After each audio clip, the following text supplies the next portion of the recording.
Right, Bo Nickal. He's losing fans that he didn't even have by the minute. And it's all the UFC's fault. Yes, he looks like if you leave him out in the sun too long, he'd be Bo Crackle. But that's not the point. So let's have a look at how Dana is damaging Bo Nickal's stock and turning the fans against him. Firstly, it's not a problem that he wants to take the Sugar Sean style long road to an unfair opportunity.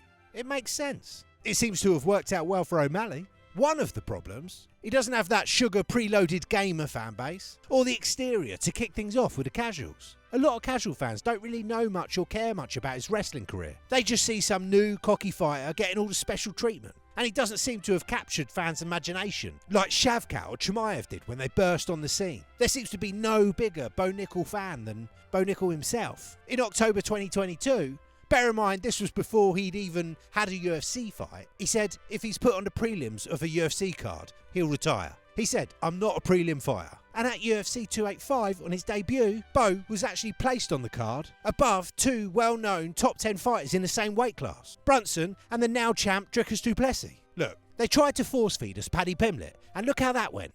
He's about as popular as Strickland at a women's rights march. Now obviously he's not really doing anything wrong himself, and the slow approach is probably the best thing that he could do. Also, I have no doubt that he'll be a top contender and probably the champ in no time.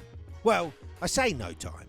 Obviously assuming he starts raising the level of competition in the near future. But if you really think you're that good, why not start with some more legit lower ranked guys at the very least? Him saying he'll beat Kamzat while fighting the Uber Eats delivery guy. It's a bit much. Either shut up and pad your record with cans like a good boy, or if you're going to give it the big un, get in there with someone that doesn't think a combo is when the chicken comes with fries. Of course, the main point is that we're only all thinking this because the UFC are pushing him so much. They want to build him up slowly, competition-wise, while trying to simultaneously shove him down our throats, as though he's going round murking goats. And it's drawing negative attention to him, which is ruining the gig. Fans don't like being told what to like. Didn't Dana learn anything trying to fist fuck the fan base with slap fighting for a year?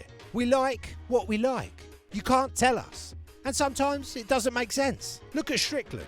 The UFC couldn't be more reluctant to push Sean, but he just clicks with a large part of the fan base. They'd be much better off just letting us pick who we like, observe it, and then push accordingly.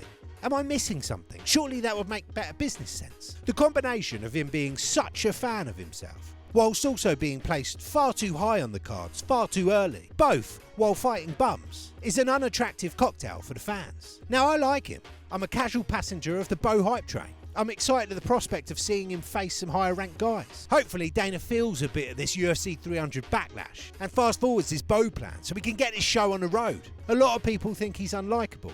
I think he's okay, but these bad choices by the UFC are going to turn people against him in droves. I know they must be getting good numbers on Bo, but surely that would have the same effect wherever he is on the card. Even if he was on the prelims, you still got to buy the card. If you're the sort that goes around buying cards like a fucking madman, how can they not see that having him on the 300 main card while Yuri Prohaska, Aljamain Sterling, Davidson Figueiredo and more are on the prelims is going to turn most of the fan base against him? Still, fighting cans is one thing. Doing so on the main card is another, and doing so on the main card of UFC 300 is obviously ridiculous. In fairness, us fans could all be a bit Bo fickle, and if he does soon start facing actual contenders and putting on amazing performances, I'm sure everyone will come around. And in that way, it's not like Paddy Pimblett at all. Bo has a very good chance of being the champion and having dominant performances against top-ranked guys, which at the end of the day is what it's all about. Anyway, if you like this video, give us a sub, check out this playlist of recent bangers. I'll see you next time.